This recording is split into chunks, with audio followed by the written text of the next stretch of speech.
Let's do it. Neo Vilbo, what up? Caspi, what is up? Let's draw. Let's do this. Let me make sure I got that exposure up. I'm framed up here. All right. There's paper for me to draw on. Anything's fine. Where am I in this sketchbook? All right, let's do it. Gabrielle, hello. All right, people, let's draw some stuff.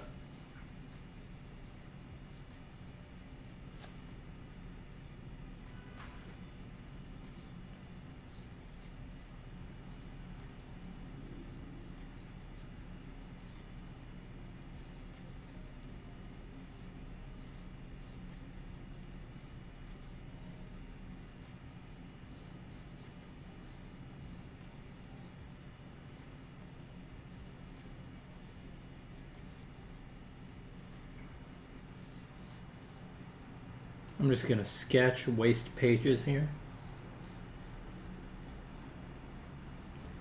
Get the whole deal going.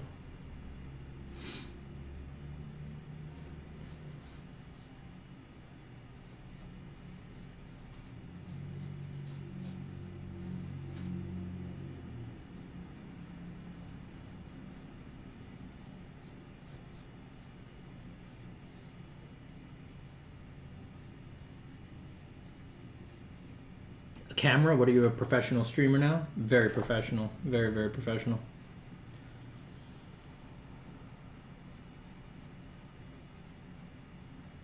I don't know. I just thought I'd turn the camera on today so that y'all could see me looking down at the page. Just looking right down at the paper. Can you guys hear the music? Is it too low?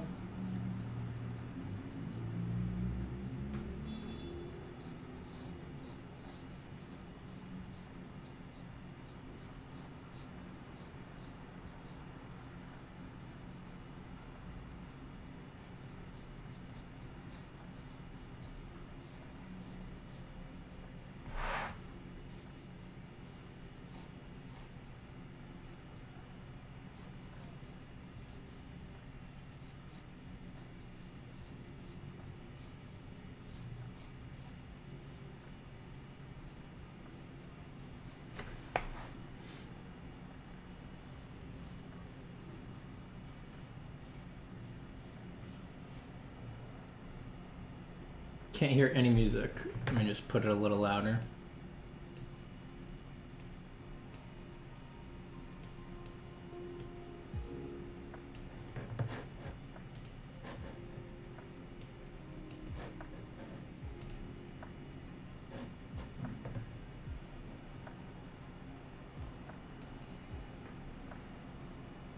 How's that? Any better?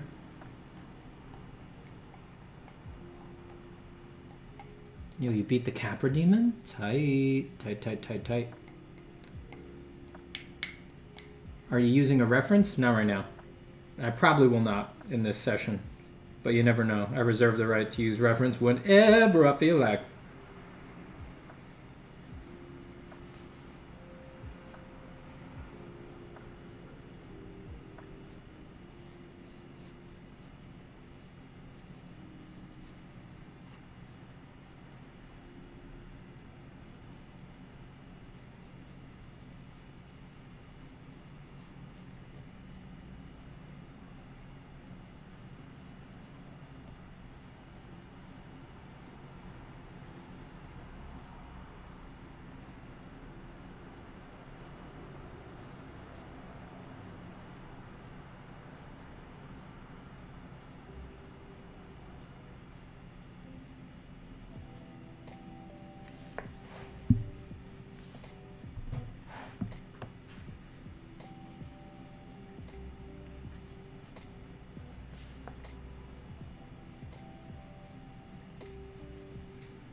All right, now y'all can hear your precious music.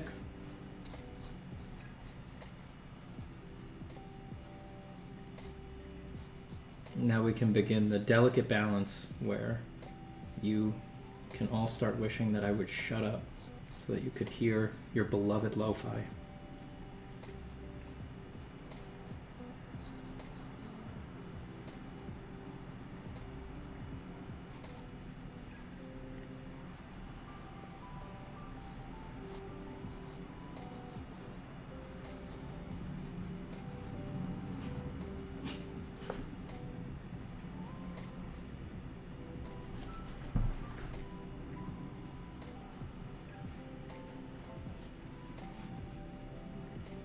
Hey Justin, what's up?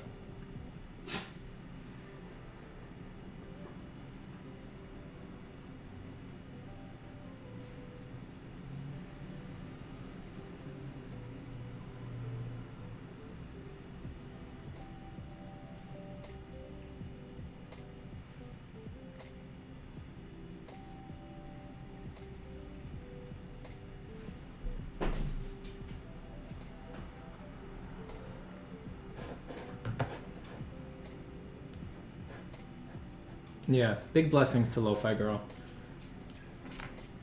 I mean, who else lets you stream their music? Nobody. Doing a service to everybody. So much utility. So useful. Such the perfect ambiance for doing something else, but not crappy.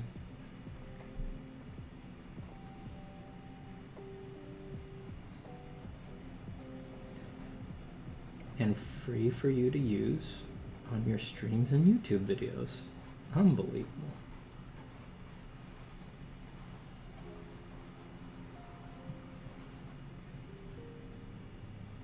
So how's everybody doing? Everybody's feeling all right? Everybody's drawn a lot, right? Everyone's drawn a lot and drawn really good. I was starting to worry about you all. I was like, I haven't streamed in a while.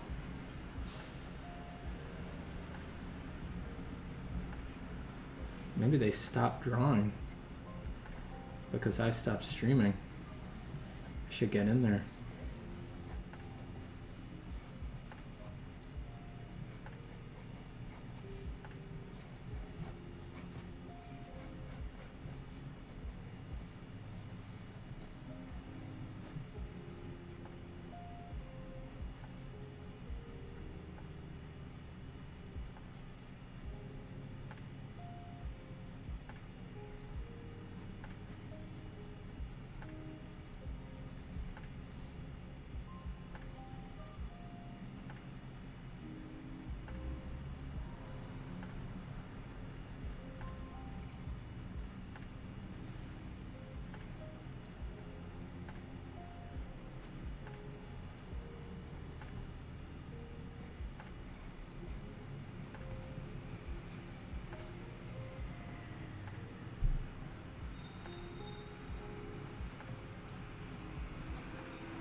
I've just purchased your shading course on Proco and figure drawing fundamentals. It's awesome. Oh, well, I'm glad you like it. All the secrets are in there. At least the practical ones.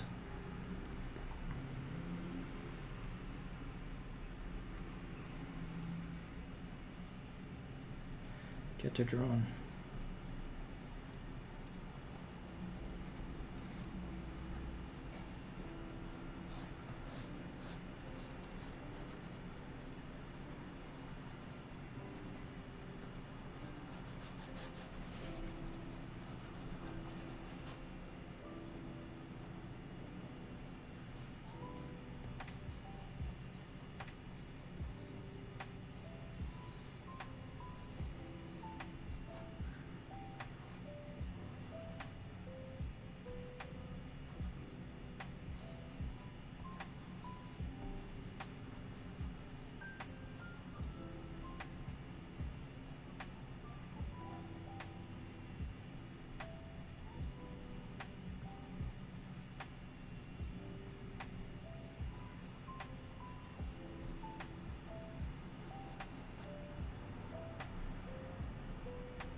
Looking fresh, Steven? Oh, you know.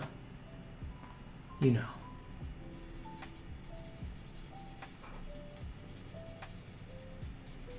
You know how artists are.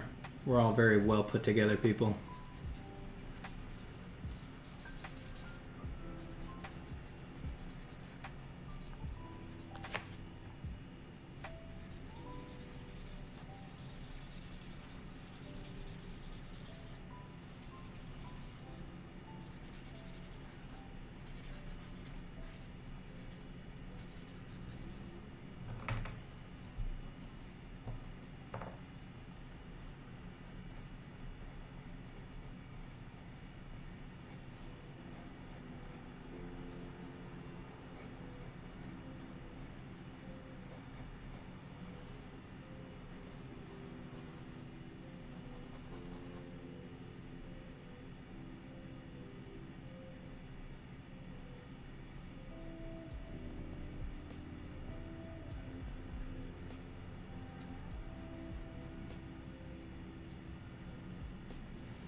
Where'd I put my pencil case?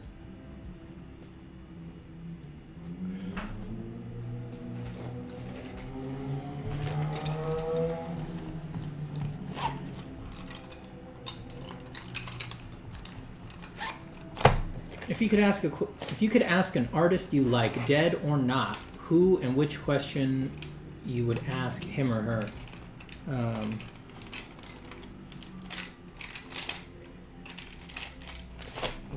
Where did I put my... Did I really put those away just without thinking? Oh, well, whatever.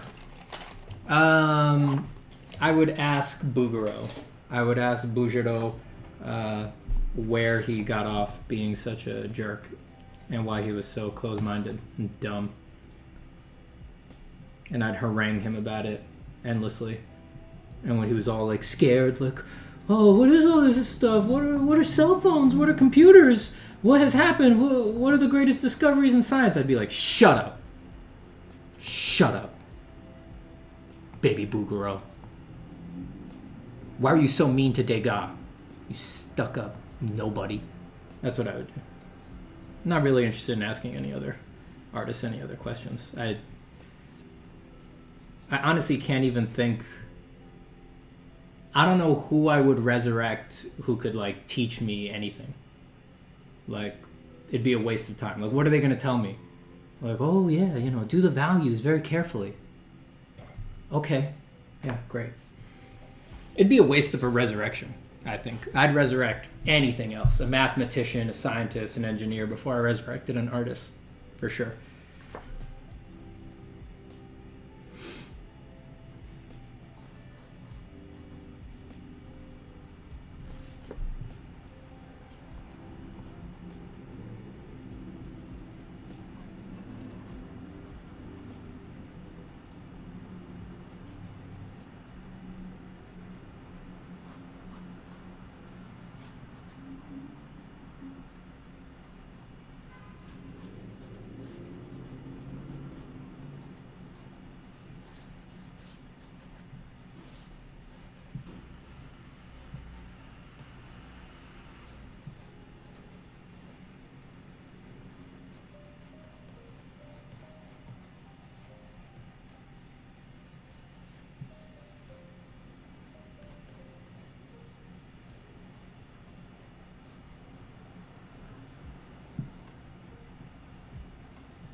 Talk about exemplifying everything I find to be fun about drawing and doing with such skill. I don't know what you're talking about. Who's exemplifying that? Who exemplifies absolutely everything that you find fun about drawing and is doing it skillfully?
If you could ask a scientist, dead or not. Just joking. Great answer.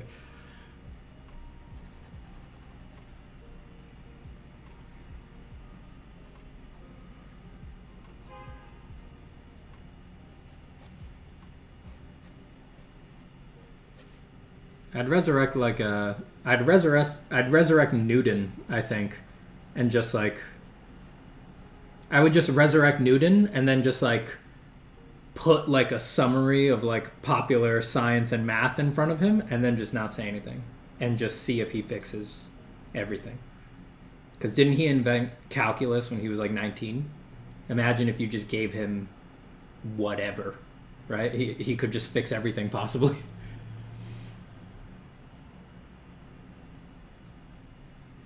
Da Vinci crosses the streams between science and art. He might be worth a chat. I mean, he's the most scientific artist, but he's nothing compared to a real scientist. I mean, he's no Newton, you know?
Yes, pup. Yes.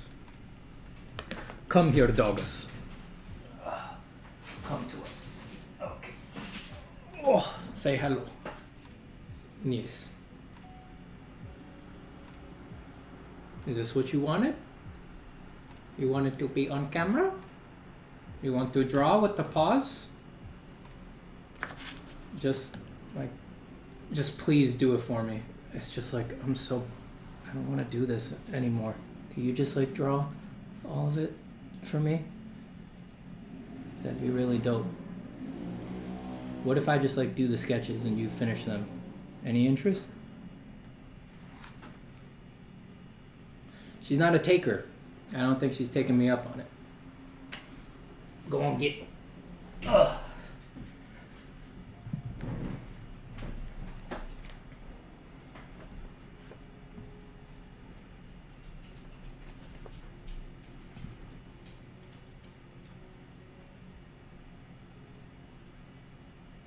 Oh, I see here.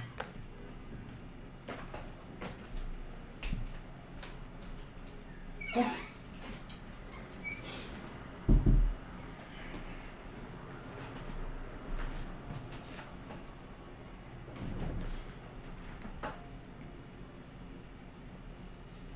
What do you think of the Immortal Snail / human scenario?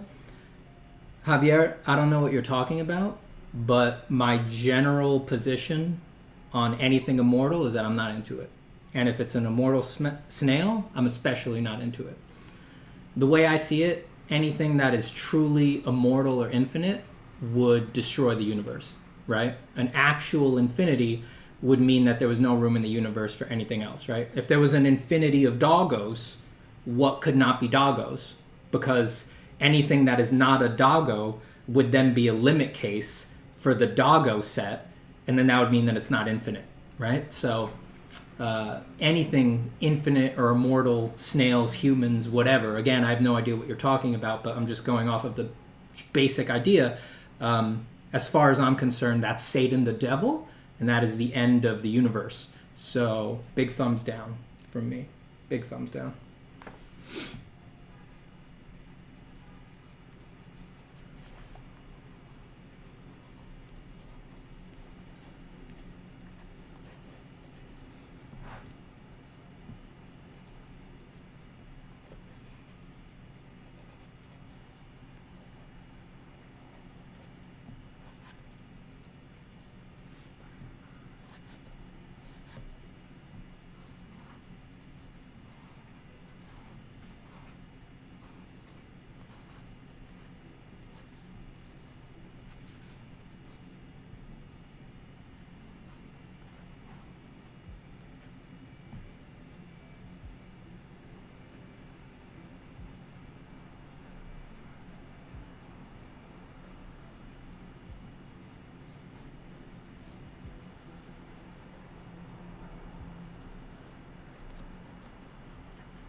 How often do you spin the pencil? I don't know. I don't really think about it. I probably am spinning it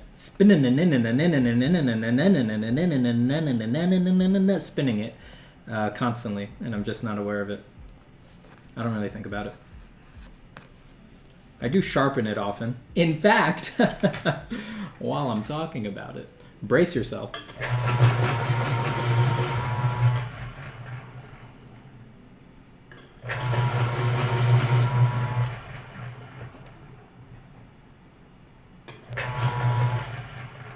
It was a Would You Rather where you get to be immortal, but an immortal snail will chase you past the end of the universe to kill you once it touches you.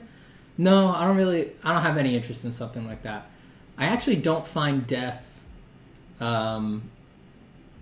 super, like, well, it's threatening and it's scary. I think any human being probably finds it threatening and scary at some level, but I'm also, it sounds super interesting. Like, no one knows what happens after you die, as far as I'm concerned. You, as an individual, may feel like you have an answer, and that's fine. You know, hold on to your answer. But from where I'm sitting, nobody knows, and it is the greatest philosophical, existential, and ontological question, right? And everything is on the table. Abyss, God, the known, the unknown, some total state change, a repeat, whatever. No one has any idea. No one can prove or disprove anything, right? I'm fascinated by it. Like I said, I want to know, you know, the existential question, like, wow. And what I love about death is that death means that the greatest possible mystery there is in the universe, everybody gets an answer, guaranteed. So I'm not interested in being immortal. You know, I want to live my life well. I want to live my life as well as I can, but I want to meet death with a sense of adventure and curiosity. And that even if it means there's no experience, right? Even if it's just the total turning off, the beginning of oblivion, a return to what it was like before I was born, that's still an answer, right? It's just I'm not around to experience that answer, but that's fine. So I'm not interested in being very long-lived at all. I'm going to try to figure this life thing out, and then I want my answer, baby. I want to know what happens out there.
Hello, the redacted computer.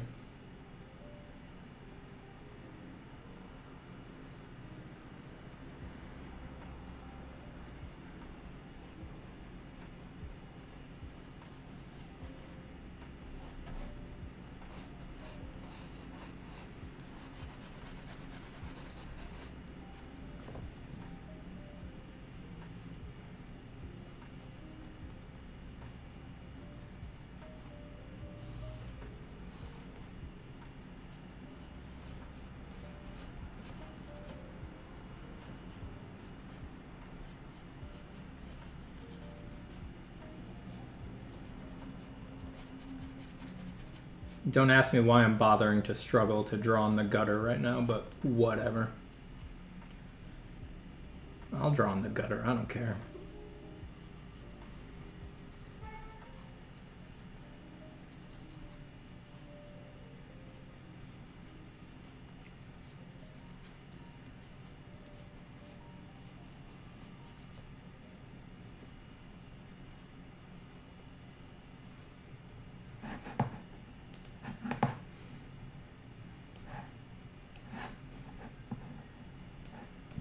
Hey Steven, what do you think about traditionalists that think digital art isn't real art and doesn't require skill? I mean, they're right. That's what I think. How could it possibly require skill? I mean, digital art is a farce, a total joke.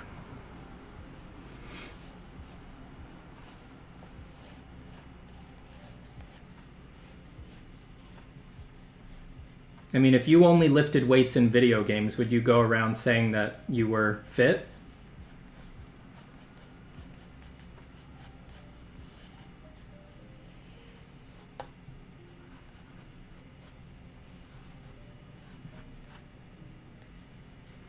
Digital art is ridiculous. A cruel joke. That's why I never do it.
Steven, I despise digital tablets, but I want to get into the art industry. Should I get over it or look for some other solutions? Try the iPad Pro. I like the iPad Pro as a on-screen solution, and the apps that are available for it now are getting pretty competitive. Clip Studio Paint is fully featured on the iPad Pro. Photoshop has like a medium-ish version of Photoshop on the iPad from what I understand. So consider that. I like it a lot. I use it for a lot of things. How long do pieces like this take usually? Well, this, like what's on screen right now, I've been doing this since I was live, so 30 minutes. I'm just sketching. I'm just messing around. I usually spend way longer on things. Hot Take Monday? It's just the truth, baby. It's just the truth. You've been lifting in GTA. I'm going to be sorry. Yeah, I'll be sorry. I'm sure I'll be very sorry. Hi, Steven. First-time viewer. Oh, thank you for coming.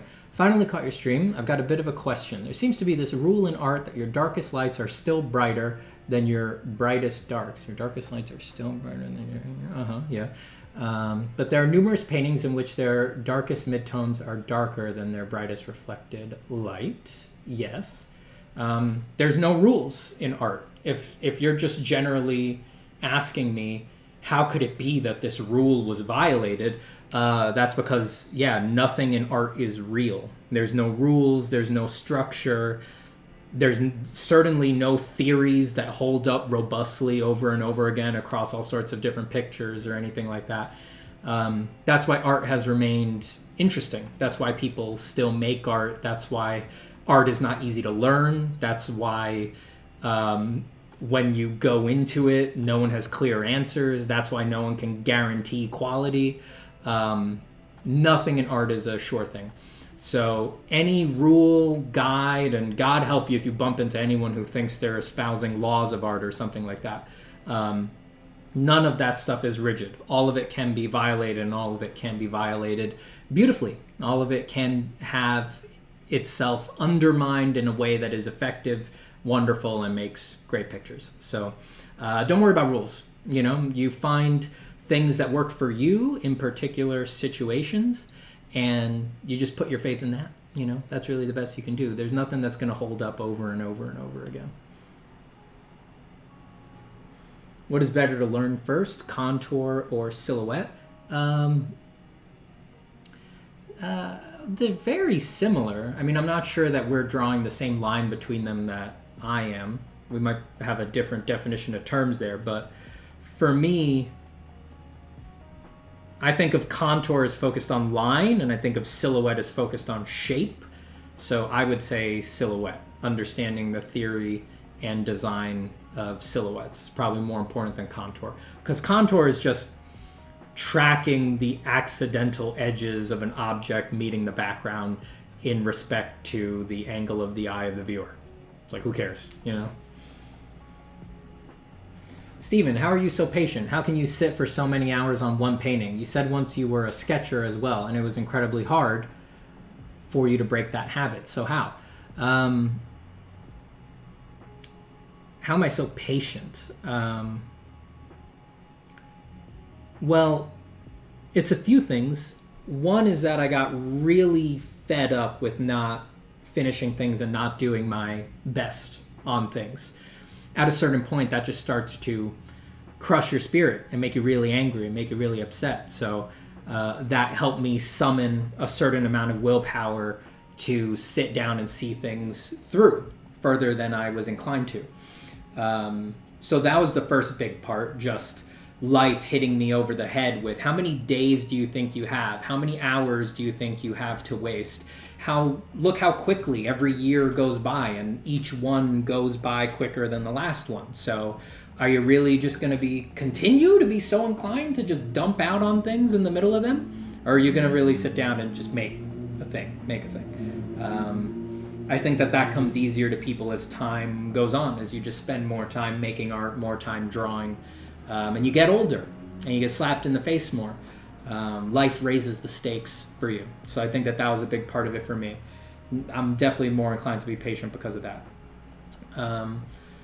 And the other part of that is link to that, which is that as I did that more and more, I saw that I love the way the pictures look as I spent more and more time on them. So it's kind of patience, but it's also just, I know if I do this, the drawing will look better and better and better, right? Like there's only so bad a drawing I spend 9 hours on can be. And that keeps me going. That keeps me excited, you know?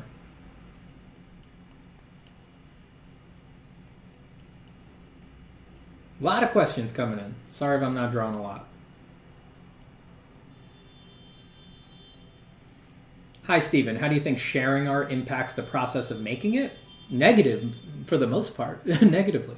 If by sharing art you mean sharing it in the way 98% of people think of sharing art, that is to say, on Facebook, on Instagram, on YouTube, negatively, for the most part. If when you say sharing art you mean showing it to your friends over coffee or sharing it with clients, potential clients, that's different. That's usually an unabashed good.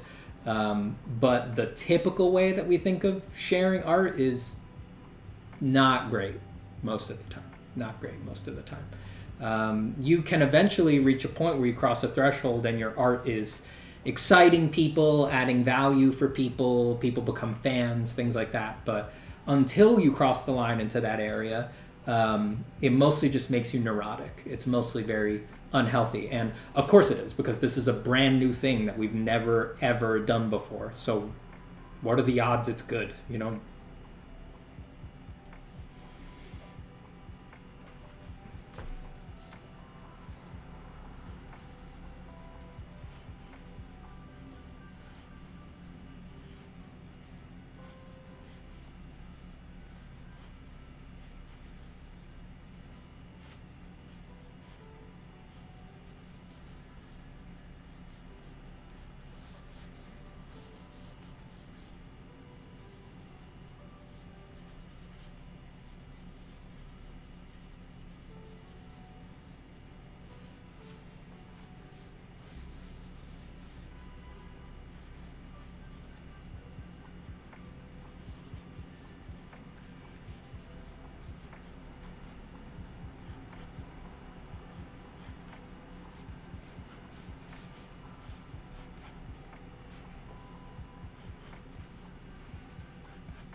No problem, Gooey Louie.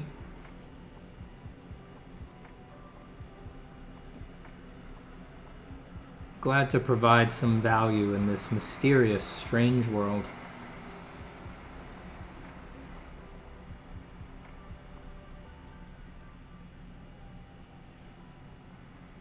Steven, who are some of your favorite traditional artists that focus mainly on pencil drawing?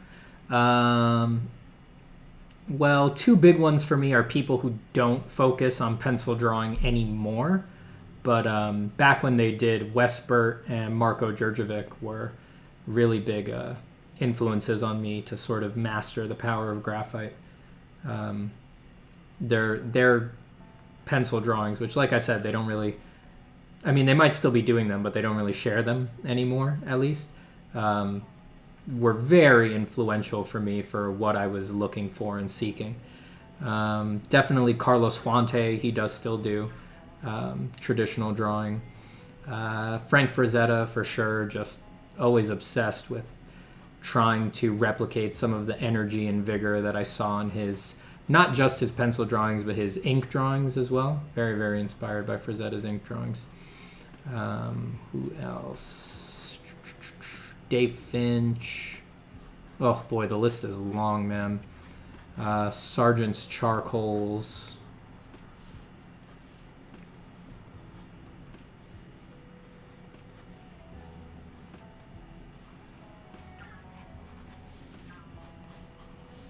A lot of artists.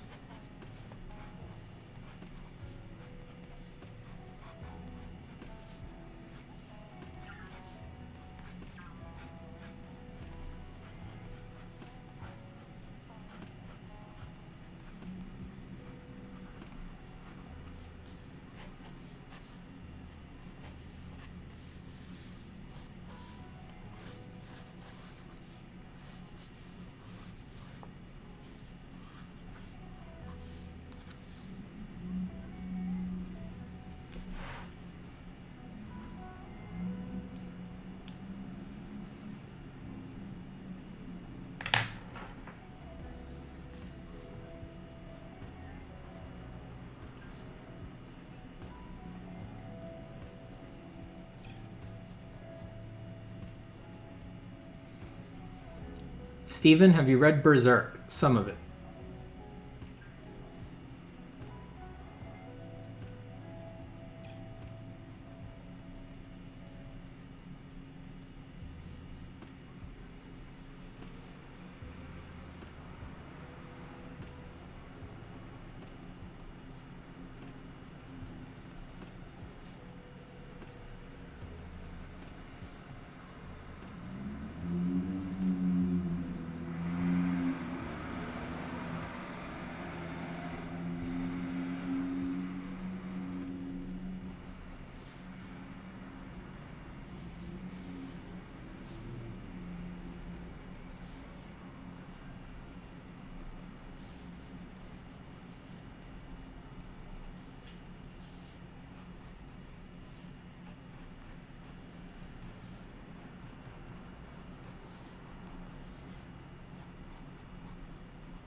Steven, what was your opinion about Berserk? I will reserve judgment because I still plan to read more of it.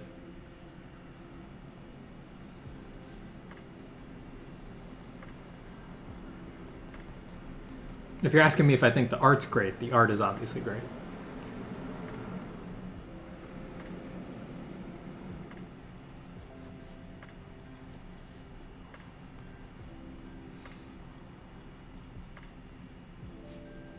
But I haven't actually gotten to the parts of Berserk that are like the most famous parts of Berserk, so I still consider the reading pending.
What is your favorite part of drawing?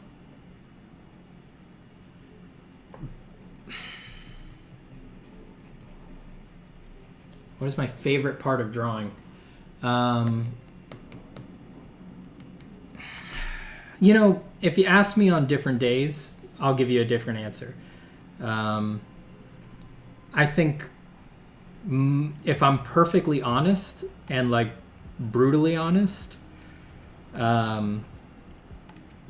if you look at like what has floated me through more time drawing than any other feeling. My favorite part of drawing is just being awesome at it. Yeah. I think that's the real awesome part. I think that's the real truth.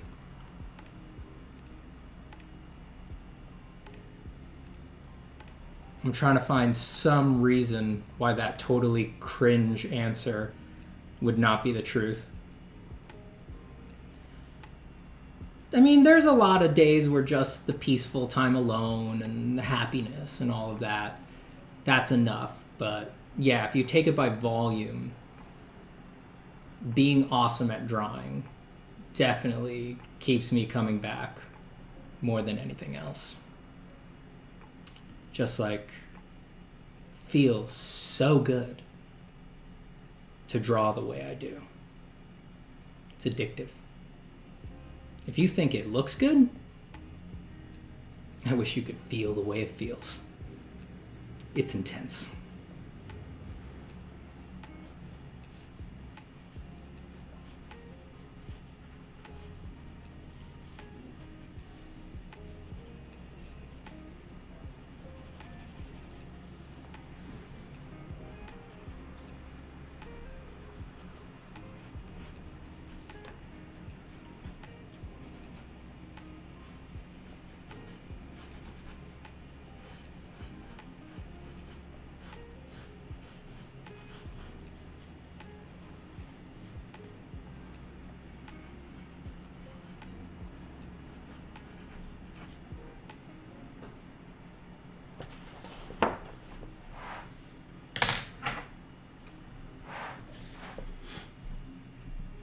It is not a charcoal pencil. That is a this is a Polychromos by Faber-Castell. This is black. This is an oil-based colored pencil, if I'm not mistaken. I don't like charcoal. It's too messy. I don't have the biggest drawing space.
Can you do a Cyberpunk? Can you sketch guts from Berserk? Never. No, no, no, no, no.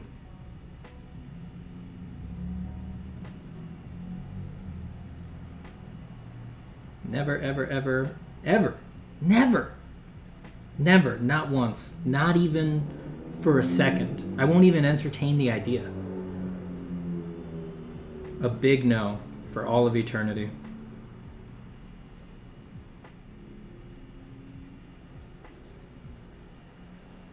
Even if I lived until the heat death of the universe, even if I reapparate some quintillion years from now as a Boltzmann brain, just a simulacrum of my current consciousness that perfectly aligns with the psychological continuity of what it means to be me in this body, even then, I will never, ever, ever, ever draw a Cyberpunk or a Gus from Berserk.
Have you ever been to Lightbox Expo?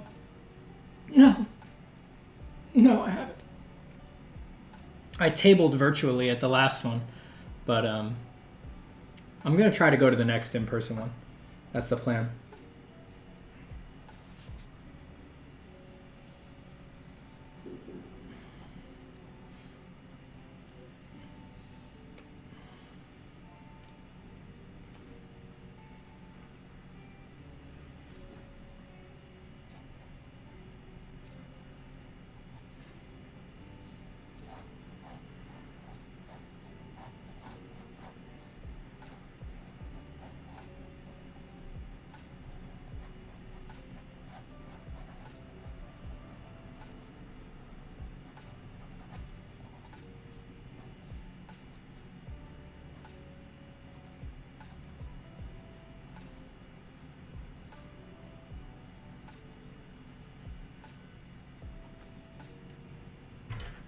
Hold on. I gotta grab a different pencil.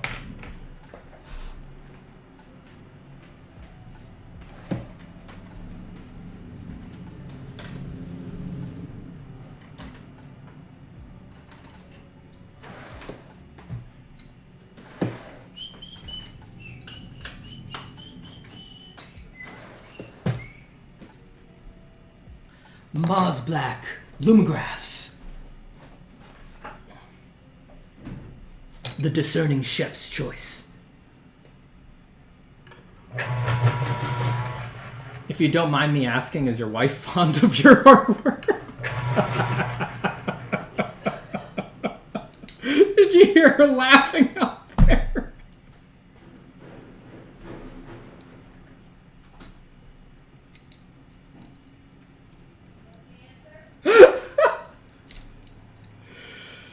Oh, man. Do you want to come answer?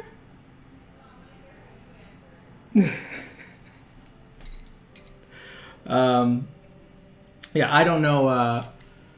I don't know what a wife could possibly find appealing about the work that I do. I think she's a very different kind of person, but I will say that I think she respects the work ethic. You know, I think she looks at my drawings and she's like, yeah, you know, Steven's he has a workman-like quality to his art. You know, he God bless his little heart. He could grind it out. I think that's probably the fairest assessment.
Favorite pencils to work with and why? It's always changing. And it's nice to get some variety. It's nice to try new things, feel different textures. If you're asking just by volume, the pencil I've used the most that I've returned to over the years, it's this baby right here. The Pentel 0.5 millimeter P205 mechanical pencil. Bolt action, smooth loading, a precision piece of equipment. There are many like it, but this one is mine.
right now.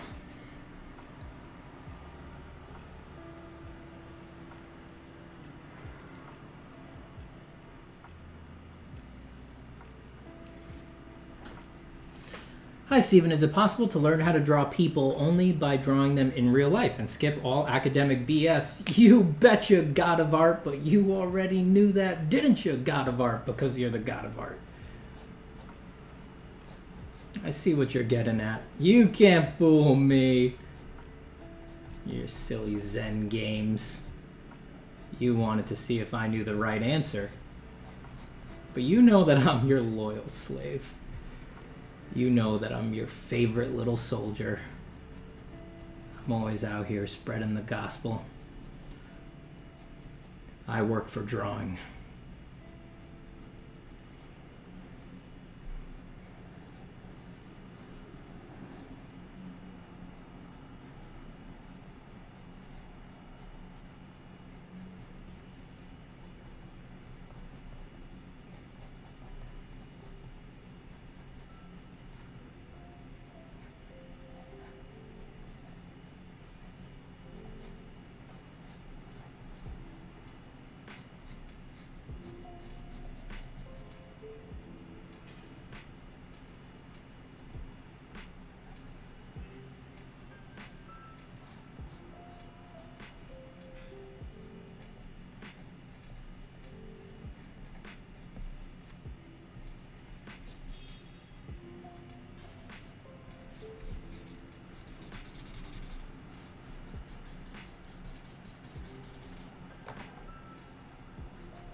When will you go on Proco and do some demos again?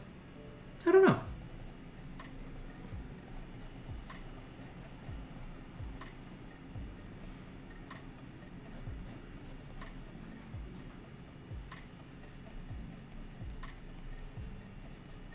I do not know. There's definitely more courses or videos that I want to do that will wind up on Proco, but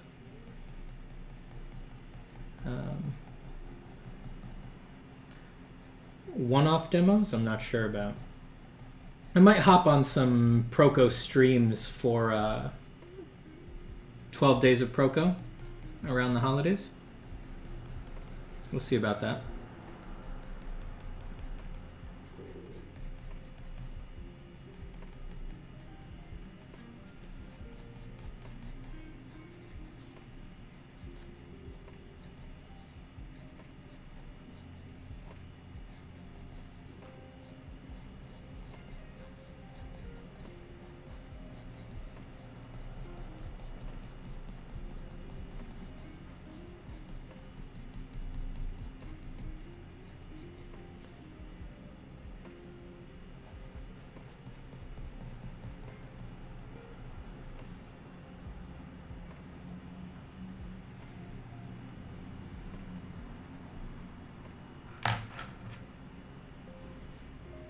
Tips on how to deal with a difficult client?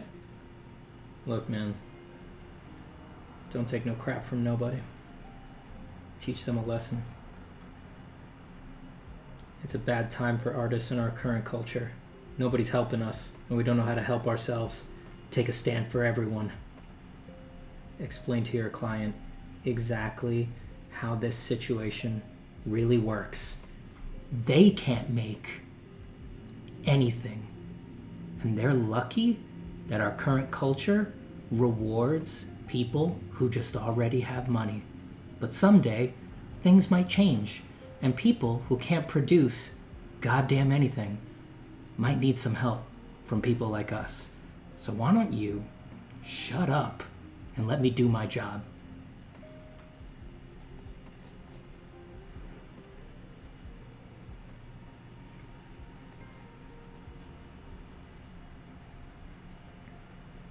You know, just communicate expectations.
Communist Steven. Yeah, let me put on my pretentious glasses. There we go.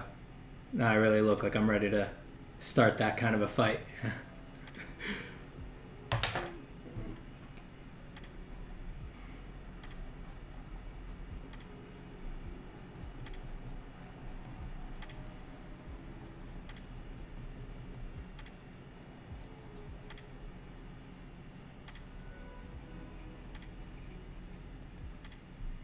Mm-hmm.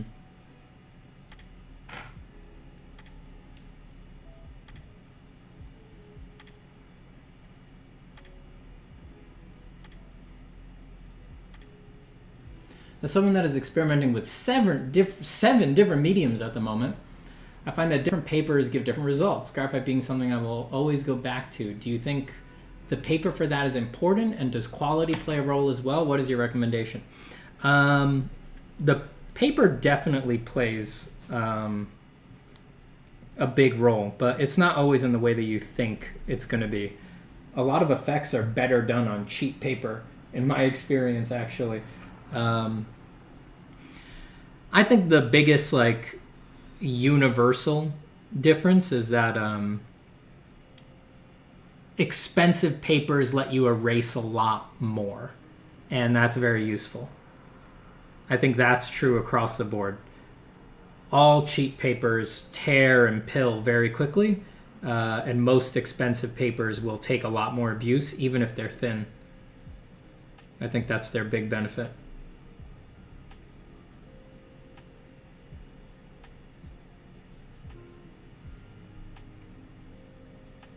But yeah, I find that it's actually harder to get smooth finish and stuff like that on a lot of expensive papers, and that stuff is actually easier done on cheap paper.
Yeah, expectation management, Great White Sufi. It's a job on its own.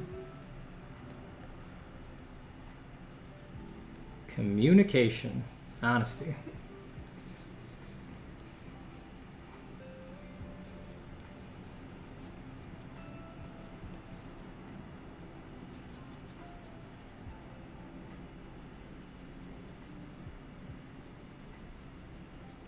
Artists definitely have a tendency to think they can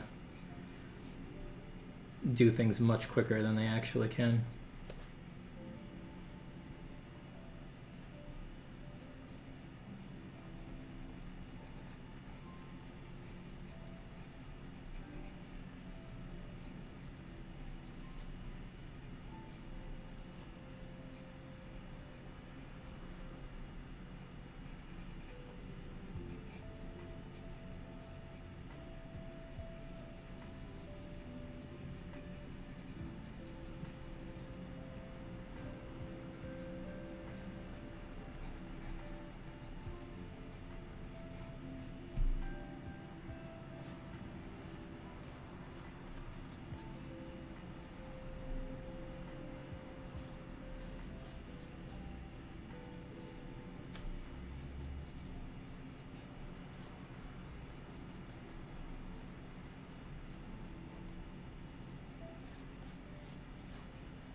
Hey Mog, what up?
Hi, Benjamin. How to draw when you have nothing in mind? Just draw. Just because you have nothing in mind doesn't mean you can't move your hand. Something will come. You just need to prepare the space for it.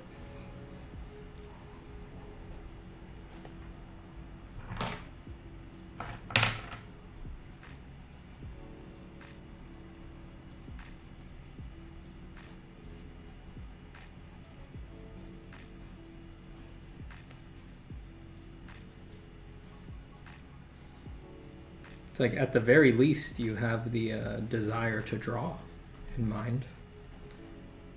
Just operate with that.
Have you any kind of education in art? Yes, I went to an art college where they both helped me and damaged me.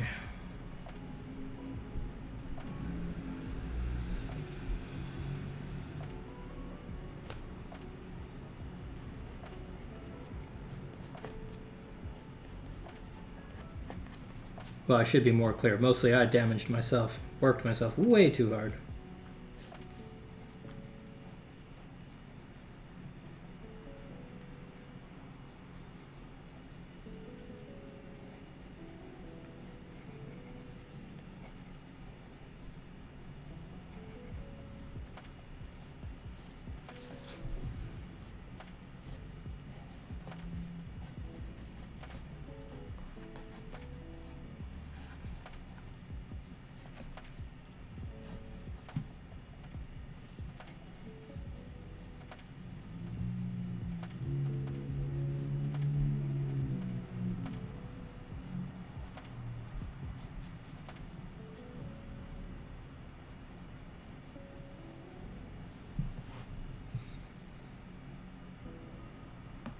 How long will this go on for? Forever. My whole life is on stream now. I don't stop. This stream will progress from here to my wake. You all get to hear my eulogy.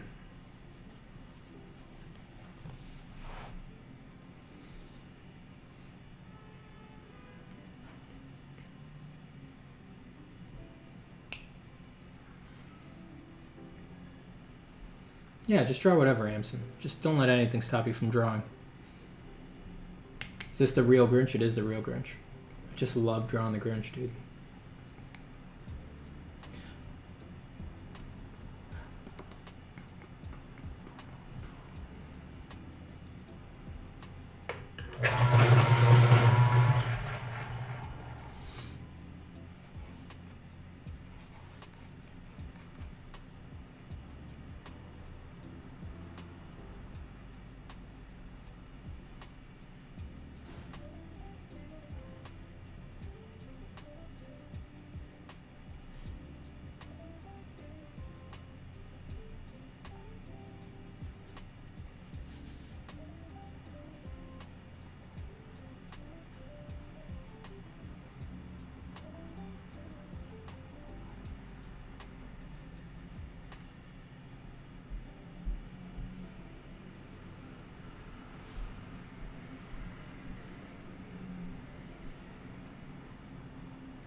Aisha went with $5. All right. All right, Aisha. $5. $5 with the ha ha ha. Okay. Let me just start channeling here. Oh, let's see what $5 gets you. Oh, I see it. I see it. A glorious artistic future for you. Ah, oh, your art, it's so mighty. Oh my God, it's powerful. The size of your audience, the crowds, just the sheer volume of love and respect at your openings. Oh my God, and the money. The money. I've never seen anything like it. I mean, there's just piles of cash at your feet, pulling up. Is as high as toddlers. You know, that may not sound so big, but these are like $100,000 bills piled up as high as toddlers. This is, I think the only way this makes sense if all of society is built around you and your art. Yeah, it looks like that's what's coming down the pipe. Yeah, awesome. Good for you. Good for you. I mean, honestly, geez. I mean, what I wouldn't give to be in your shoes. That's great. Good for you, Aisha. Awesome.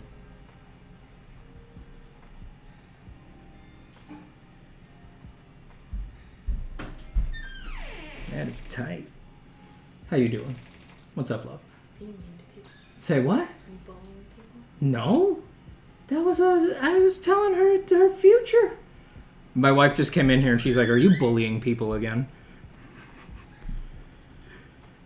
I'm like, "Me? Never."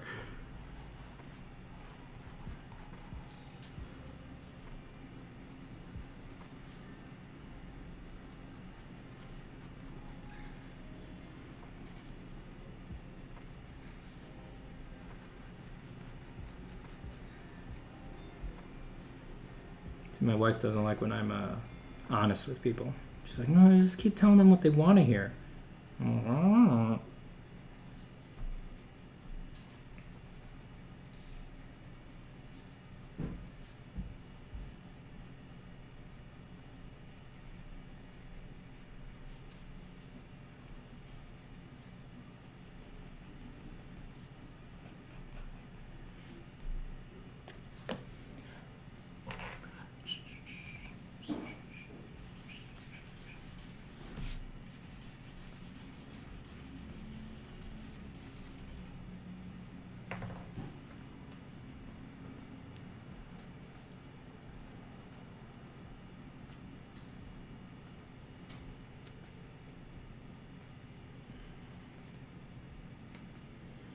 I really like the Copic marker piece you did for Thanksgiving. I noticed that the colors, while very different from each other, blended together seamlessly. Do you have any tips for that?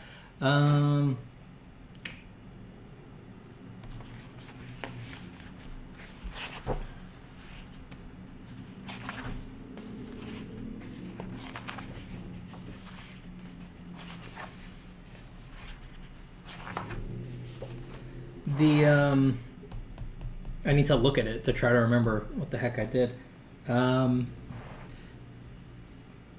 mean, with markers, really your only option is to have a bunch in your hand and just smudge them all together while they're still wet. That's what I do, at least.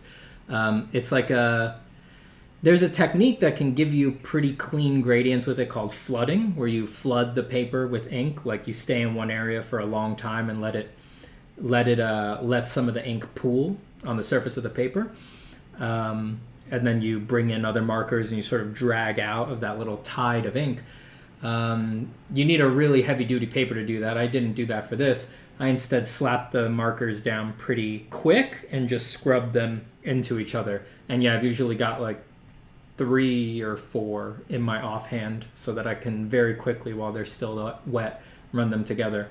And yeah, just I would be pretty aggressive about it. Remember that the contrast that you see when they're going down, it's always going to get cut by like more than half, because markers lose their contrast, their darks, their lights as they dry. The wetness really exaggerates how contrasty they are. So even if you think it looks kind of nuts when you're putting it down wet, once it dries, it'll all really kind of blend together.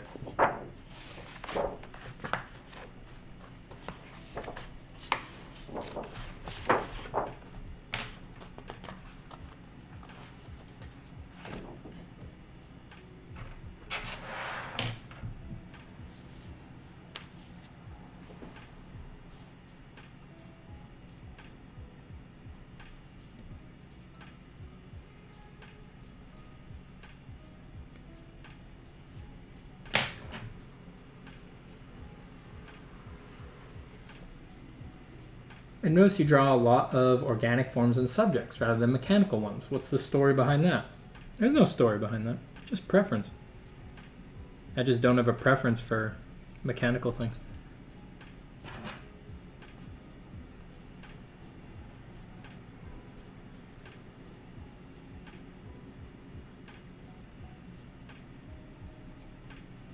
Art is all about your preferences.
Another 5? What am I going to do? Do I have to channel again?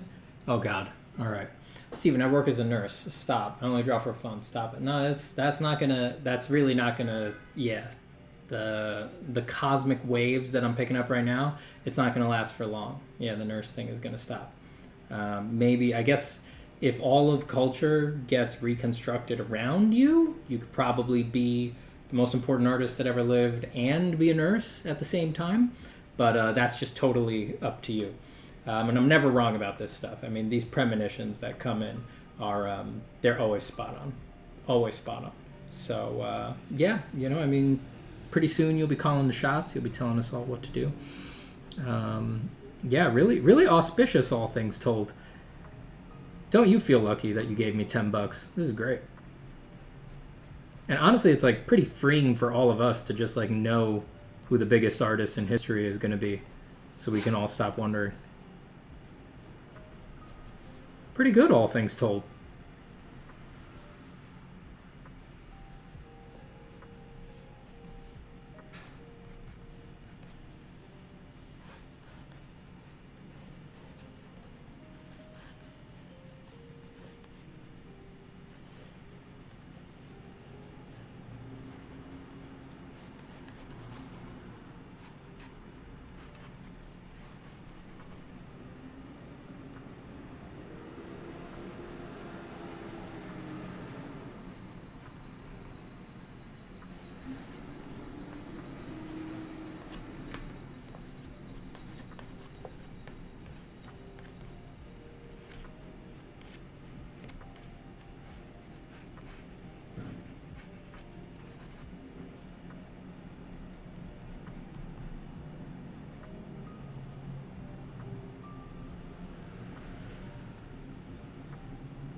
Steven, what are your favorite abstract artists? Oh, I don't know. For abstract, I don't have very discerning taste.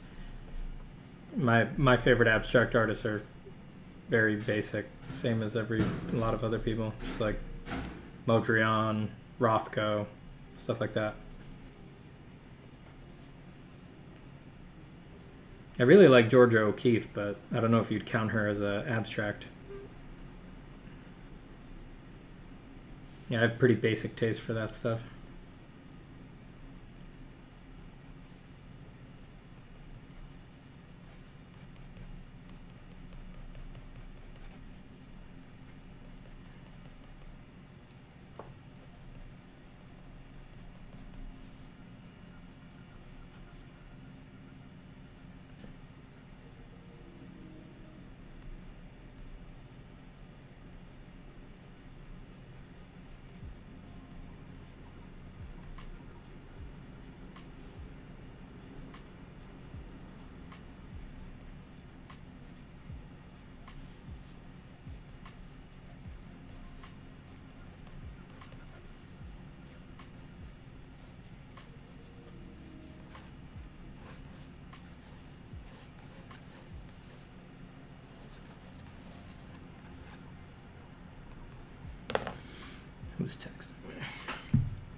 Do you have a favorite sculptor? Definitely Rodin. Definitely Rodin. Big influence on my drawing. Hi, Steven. Any opinions on the Riley method? It's just another method. You know? Not any more true or false than any of the other methods.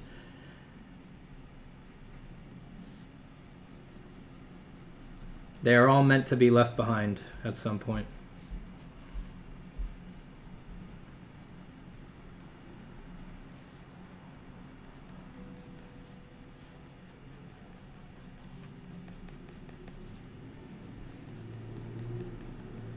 I've used it a few times myself, but I don't really do it anymore. I'll give anything the old college try, though.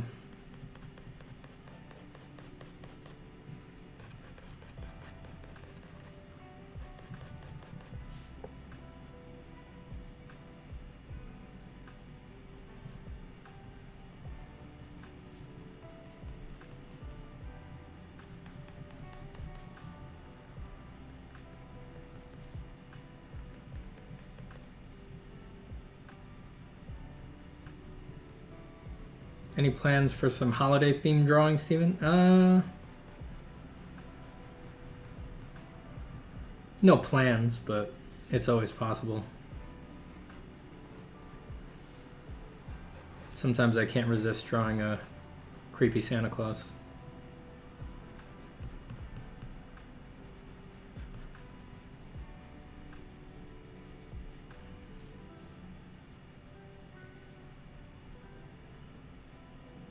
Generally, my art demon doesn't ever want to draw anything relevant or on topic, so...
Are you drawing with mostly HB and H2 pencils? Mostly HB.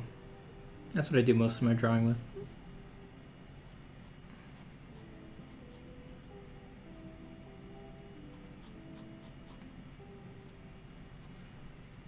HB is my oldest friend. Favorite drawing hardness.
Any recommendations for someone that loves digital painting but can't stand drawing?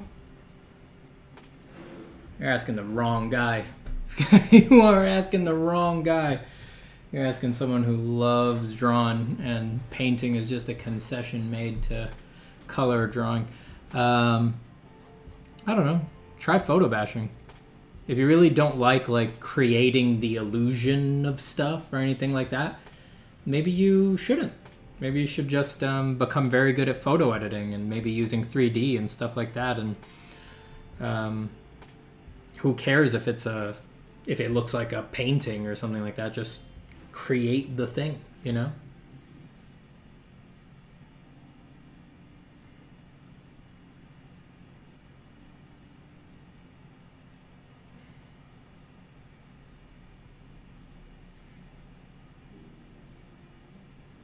Any great art exhibits you've been to recently? What was the last? I don't think any new ones. Let me think on that for a minute. I've been to a couple museums lately, but not any new exhibits or anything like that. Just the normal collection. I gotta run to the restroom. I'll be back.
Thank you for reminding me.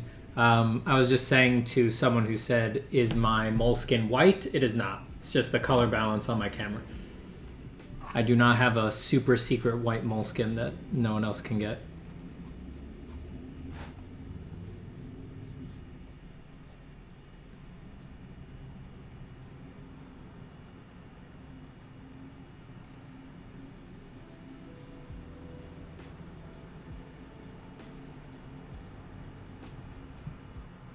How did that preview turn back on?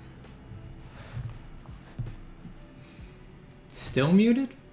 Impossible. No, you all can hear me now, right? Yeah.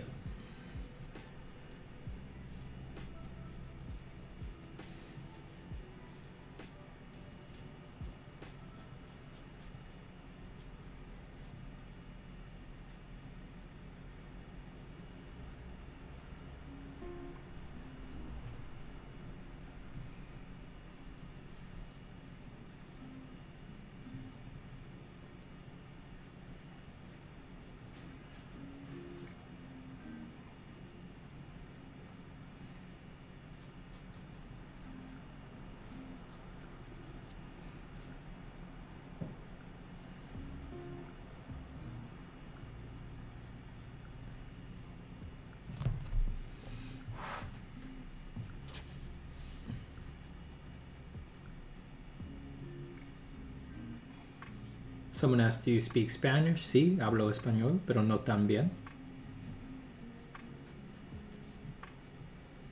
Saludes.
I need to look for. I'm looking for little corners to sketch in now. Steven, I always have issues and real fear when it comes to commit to the darkest parts for contrast. Should my goal be finding the blackest pencil, which I failed to find, by the way? Any tips? No, you just need to press hard. And don't be afraid. Do not be afraid. Just press hard.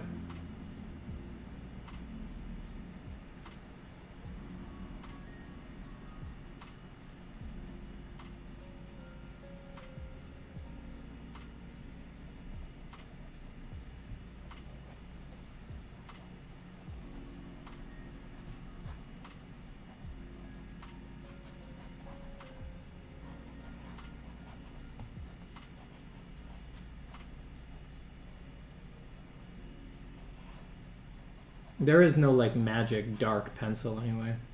Pencils are so influenced by the paper and the grain of the paper that it really, you are limited not just by the hardness of the pencil but by the pickup of your paper, how its grain affects how much pigment it'll take at a time. There is no magic tool. Just don't be afraid. If you need more contrast, just press harder. And if you're feeling real fear from that, well, feel lucky that your life is so safe that you can feel real fear for something so unscary. And do it.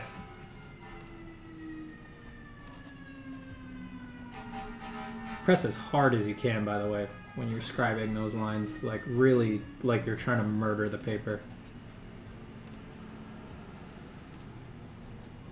Same when you're stumping.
Thank you for the kind words, John. I'm just using the largest size Moleskine sketchbook. I close that as if it says that on the front.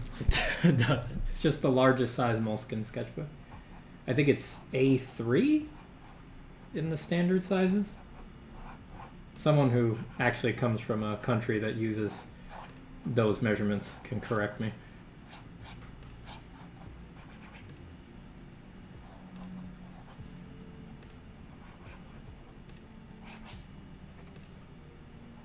If you use US measurements, imperial measurements, it's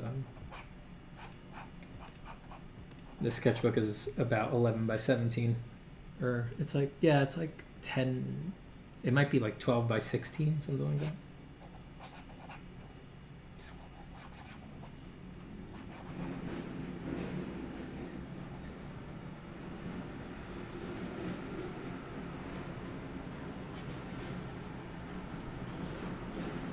He's really sniffing that monster's butt this night.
Happy to have you here, Simon.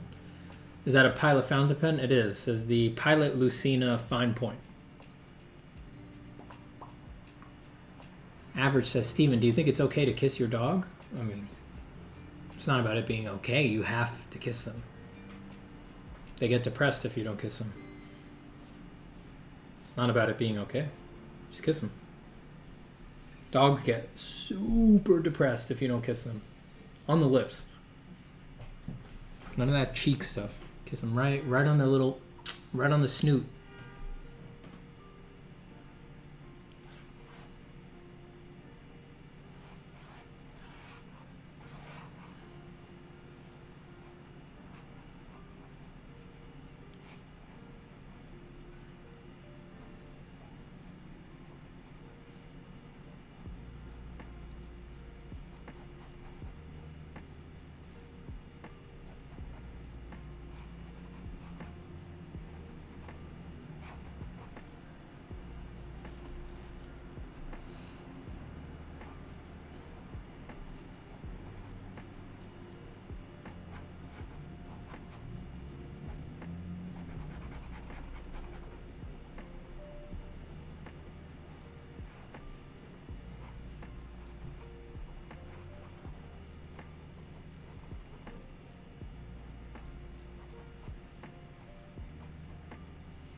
Steven, do you have any advice for someone struggling with side view poses of the figure? The lack of perspective really throws me off. Well, it's a conventionalized view. You know, it's not how we ever really see people. I mean, I think a side view of the figure is mostly dominated and controlled by the gesture, the S-curve gesture, snaking down the spine and through the legs of the figure. I would just focus on that.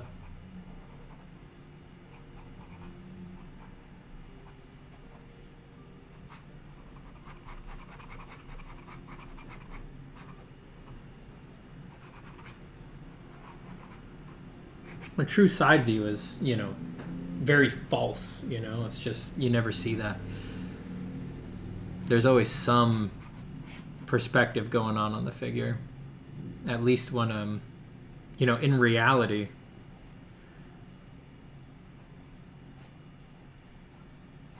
it's like if we consider an organization like this a conventionalized side view, right? You're pretending that there's no perspective, like you said. In reality, you would always get, let's say you were assuming you were on the same eye level as the figure. So if your eye is as tall as their eye, you would be seeing, here you only see 1 foot, right? You would at least be seeing 2 feet if you were to imagine pivoting, and the perspective would be something like that on the ground because you're so high up. So that is the only thing that ever really happens in reality, or you'd be getting the reverse effect. If you're only seeing 1 foot, it's because your eye's down here, so you'd be getting the equivalent with the arms or with the line of the clavicle and things like that. So it's all conventionalized. It's it's always going to look a little weird.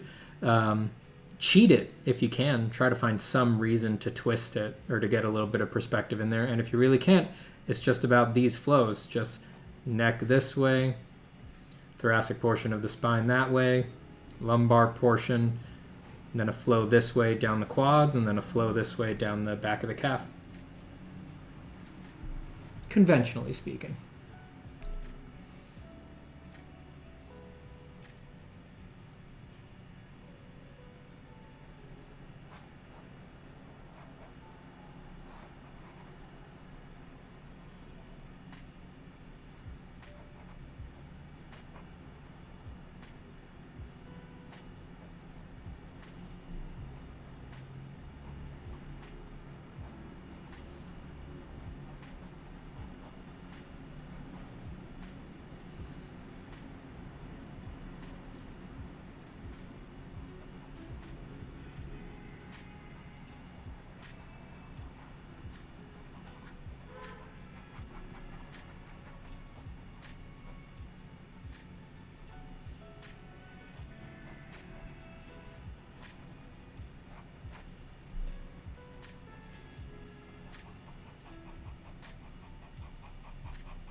Hmm.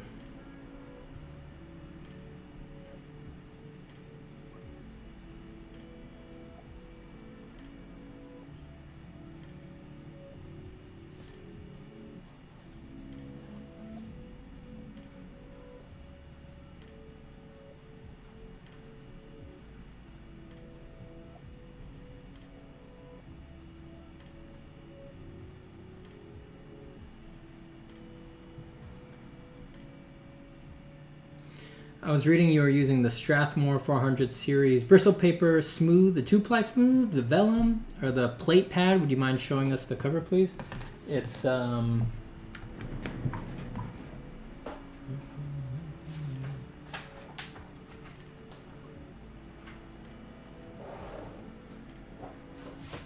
Give me a second.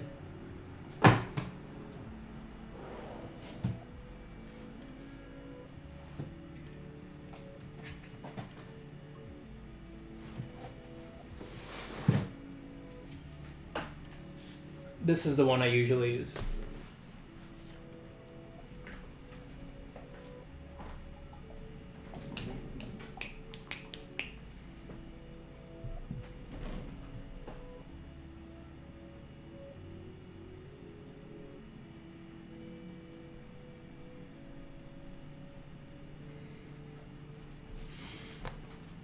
All good?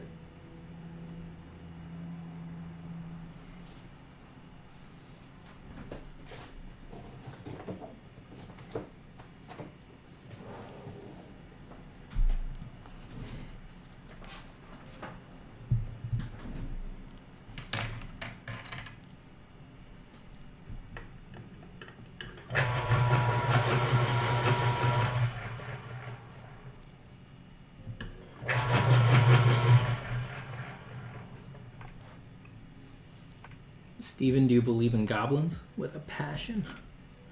Steven, is it hard for you to draw a muscular girl without making her look less feminine? I have a problem with that even when I use reference.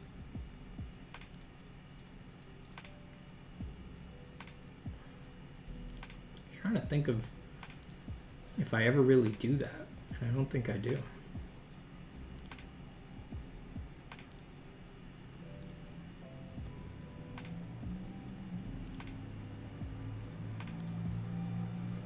I really don't draw.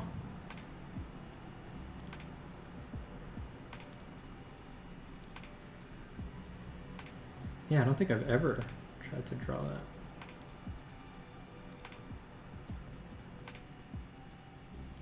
Not my usual wheelhouse.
Do you draw muscular men as well? I mean, almost exclusively.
Hey Steven, what's the longest you've ever spent on a drawing? Probably 100 hours. Somewhere in that ballpark.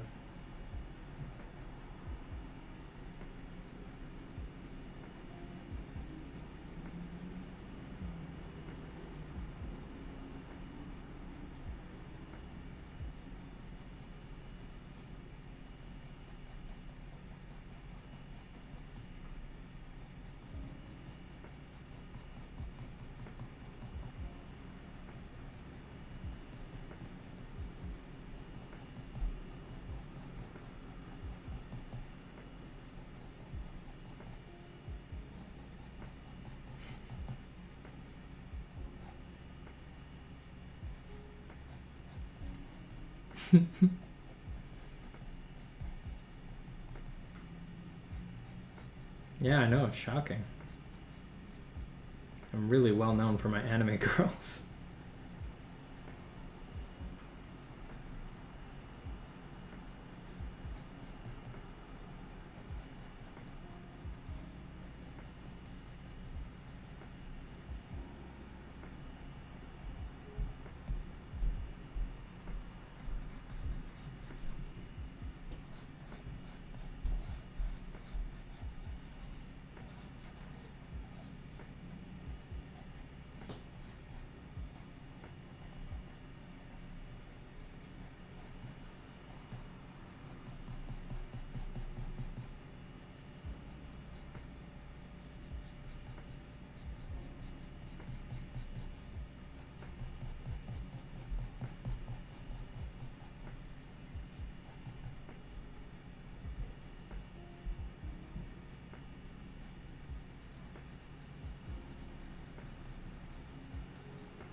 Have you had that phase of creating art with conceptual meaning? Sure.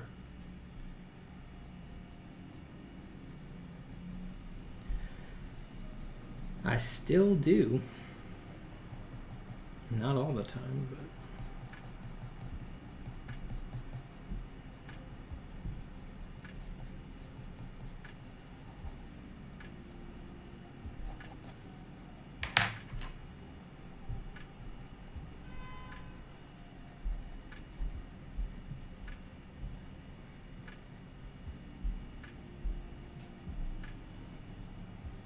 I do think it's generally a good idea to have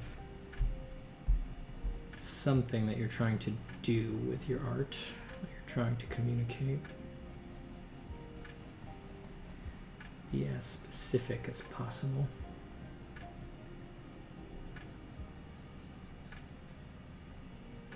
It doesn't mean it has to be something profound or big or anything like that, but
Feel sarcasm from that statement? I like anime girls.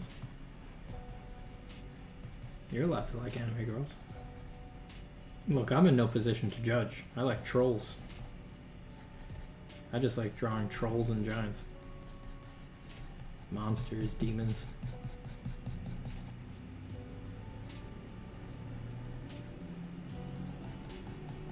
I am in no position to judge anybody's taste.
If I study an artist 2 to 3 hours a day, every day for 2 years, do you think I'll be good at copying his or her style? Nope. That sounds like a recipe for burnout and confusing yourself completely. If you want to copy an artist, copy them for a half hour a day, and then spend all of that other time drawing your own stuff and being really charged up by what you do and how you do it. Cultivate that instead.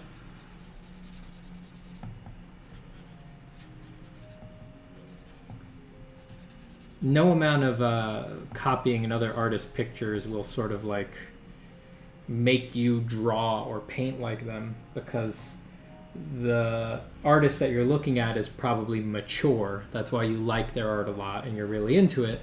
And any mature artist who has a really definitive look, the way that they draw is the culmination of way more than even 3 hours a day for 2 years. And it's linked with their temperament and their personality and what they want out of life, and just, you know, the way their dog's farts smell. So there's just no way you can fake it, you know? You're never going to be able to sort of absorb that from them, because it's not just on the paper, it's a part of their life. So I wouldn't lose too much time doing it. Focus on yourself.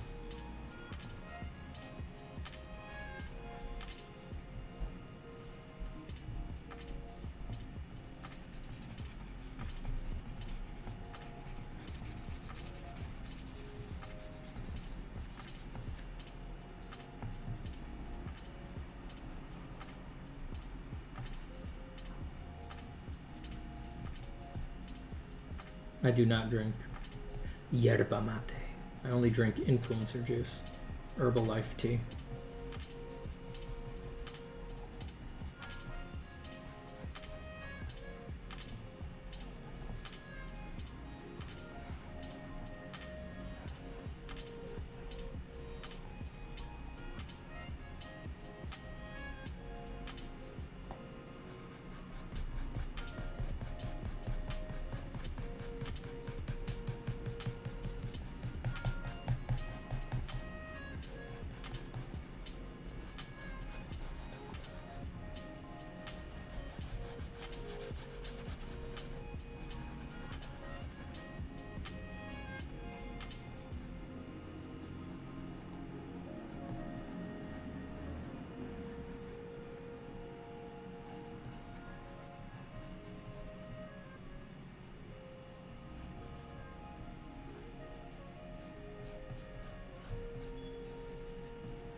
Uh-oh. I got the gurgly tummy. The hunger's kicking in. It's gonna be time soon. My dog didn't like that I said the word uh-oh.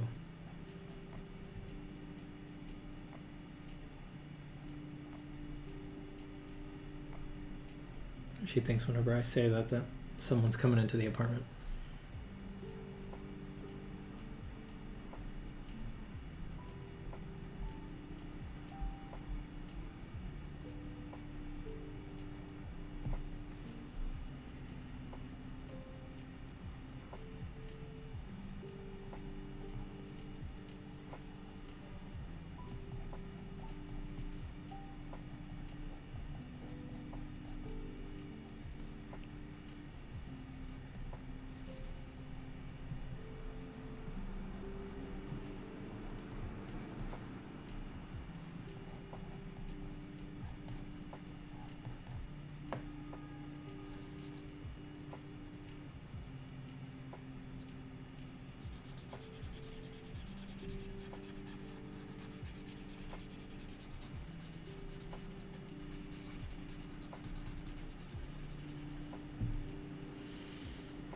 Yeah, he might have been an orc boxer.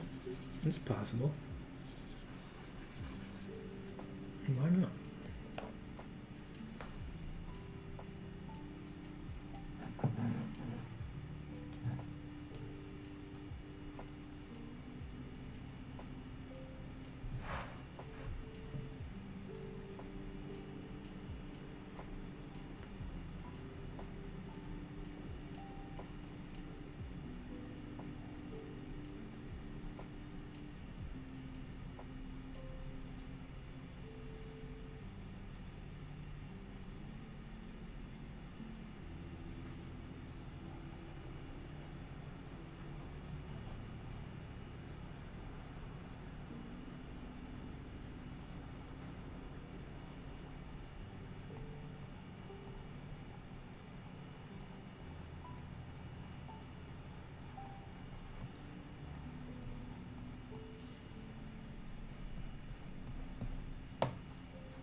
And he says, have you ever been treated with disrespect or not taken seriously by other artists, say visual artists with a fine art background? I don't really have a lot of contacts outside of the drawing community.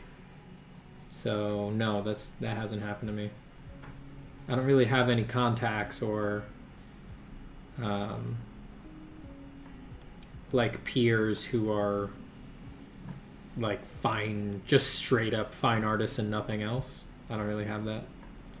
All the people I have contact with are in the little world of just people who want to draw better or commercial illustrators and stuff like that.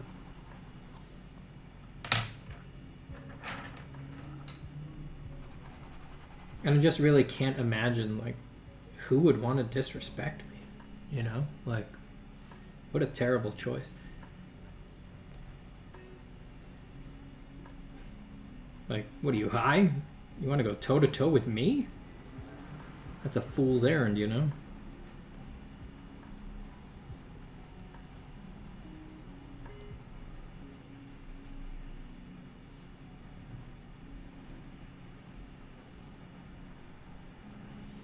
I think anyone who would be the kind of person to disrespect me, they think twice after they hear me speak a sentence or two.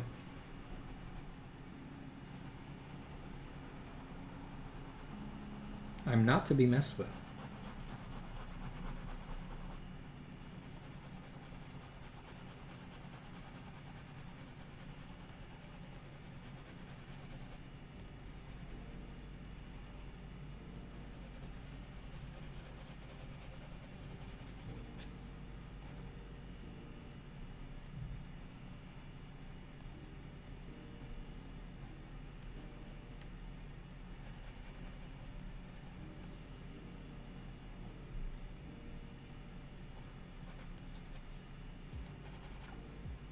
That shirt is too bold. too bold by half, my friend.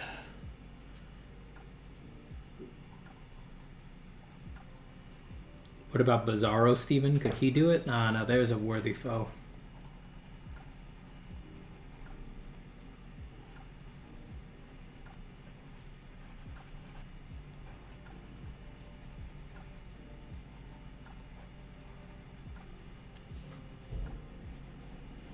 Now, I haven't been disrespected by strangers all the time. I live in New York City, so it's sort of just the soup we swim in.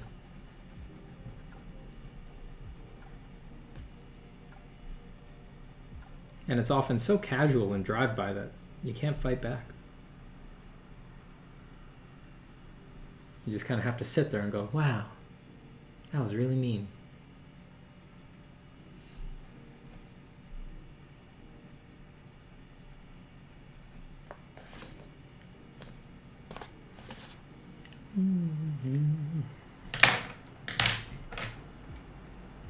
Gonna do a little more pen while I finish up here.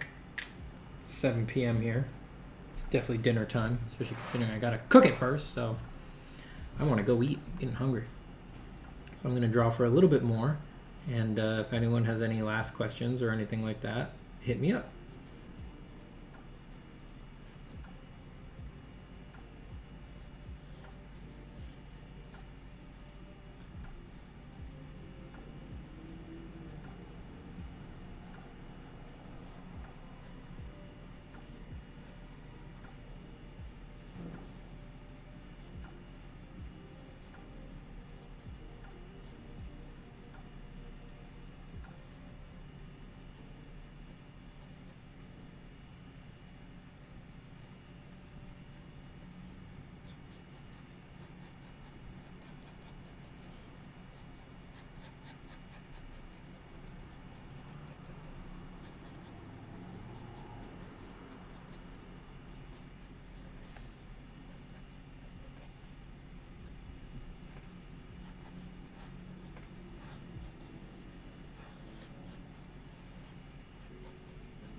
Cats? Why do most artists have cats? Dude, I don't know. I have a dog. I'm a dog person. Cats are alright, but I need to feel loved by the creature that I'm housing.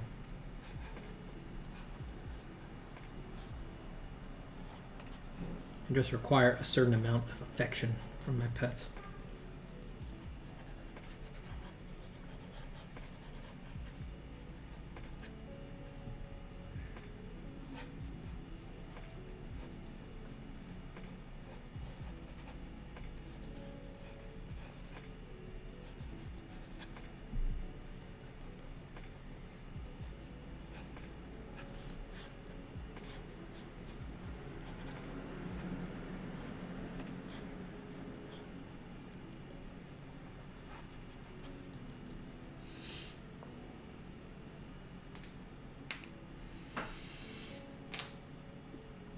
Oh yeah, straight up pen and ink.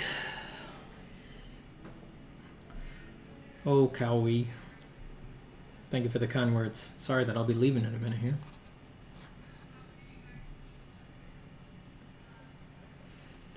Sometimes we gotta eat food. That's true.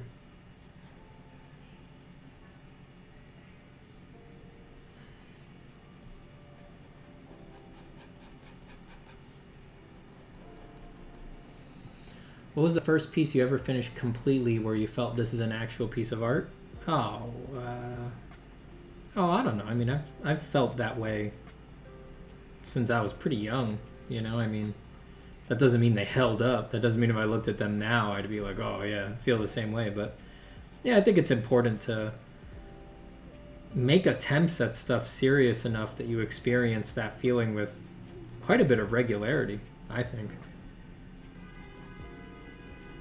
Yeah, I've been feeling that since I was a kid, you know?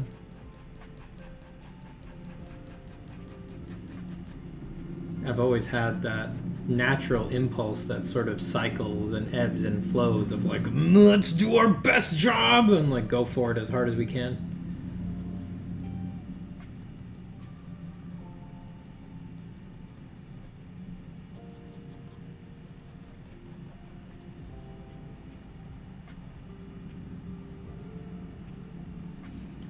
It ebbs and flows, but definitely with great regularity.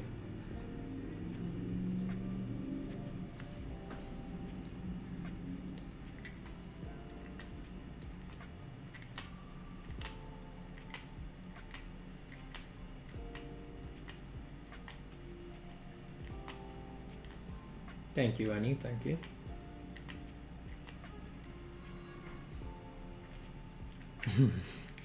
Okay, Necroval. Your thoughts on getting stuck on a bad lifestyle that doesn't let you create more? Ah, man, I mean, you got to watch out for stuff like that.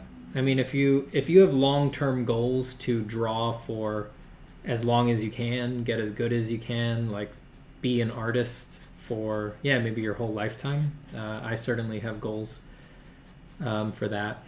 Life will tempt you. It will challenge you. And it is... it's not easy to keep it going, I will say. It's hard for everybody, or at least for a lot of people. Some people, you know, they come from different backgrounds and things like that, and it's easier for them. But I think for most people who want to do art and do it with regularity in their life, yeah, it's difficult to arrange your life such that you can actually do it. If I could give you one piece of advice, I would say remember that the moments where you really feel like you're down and out, like this is the one where you are going to quit. You know, like things went wrong, this one thing didn't pan out, I'm going to quit, I'm done, I can't do this anymore, it's really hard on me, I just can't make the creativity work, I've got to go, I just don't have the time, I've got to go do this other kind of job, etc., etc., etc. Remember that feeling is not unique. You are not special in that regard.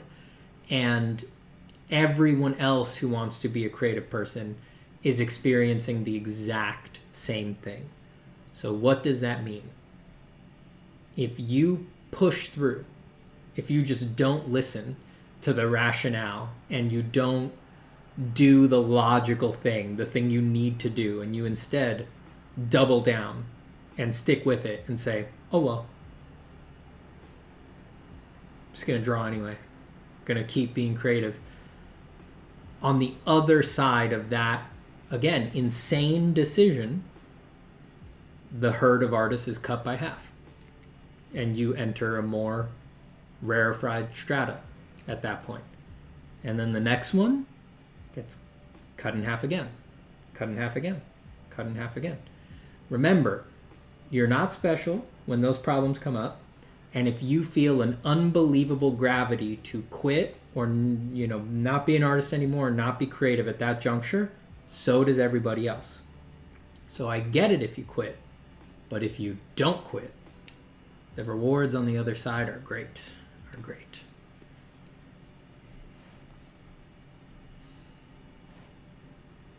Don't you have snacks you can eat while drawing? No, I don't snack while I draw because I can't stand the feeling of the dirt or the oils on my fingers.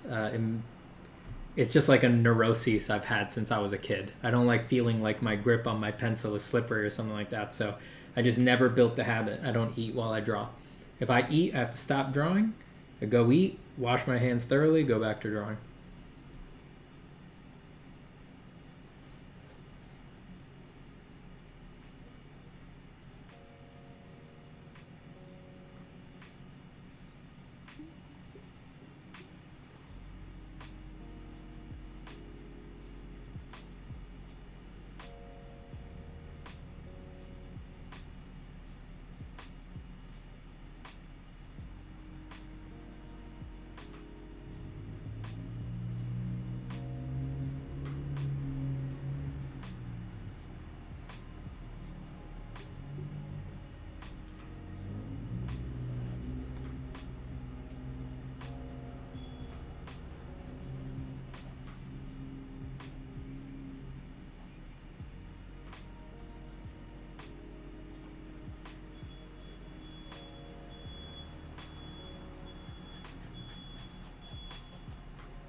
Little hairs.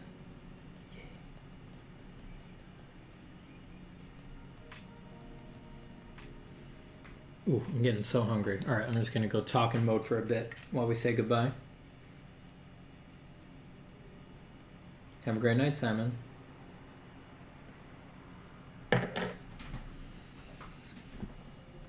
I've been quitting like that for like 8 years. Now, in my 30s, I feel I don't have time left to keep doing that. Yeah, none of us do. Ain't no time for quitting. Quitting is a huge waste of time. Tremendous waste of time.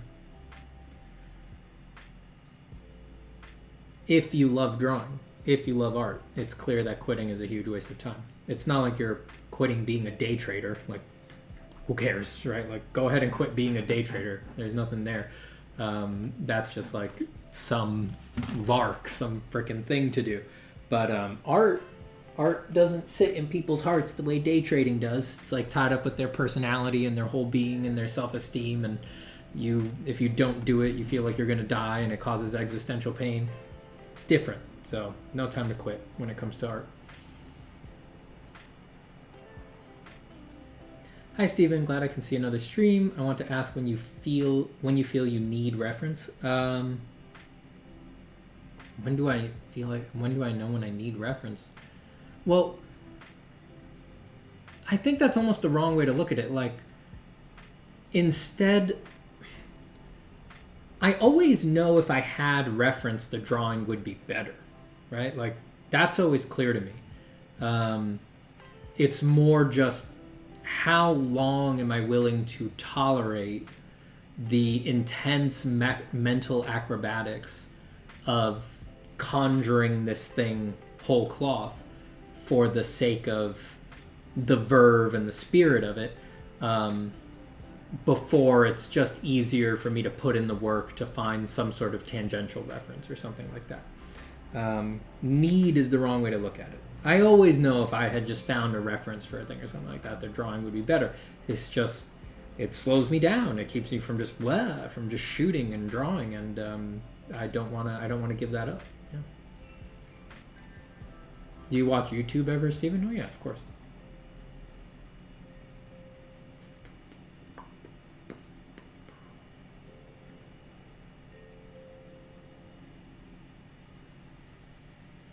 Yeah, you're not alone.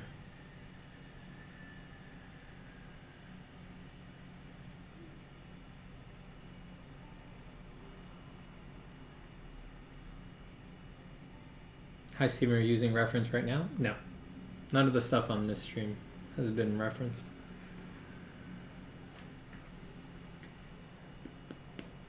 All right, everybody. I'm going to run. I got to the end of the questions there. So take care. Thanks for drawing today. If you're going to keep drawing, I wish you the very best of luck with it. Hope your session goes well, and I hope you get some beautiful drawings out of it. Thank you for drawing today, and have a good evening, morning, afternoon, day, whatever you're going to do.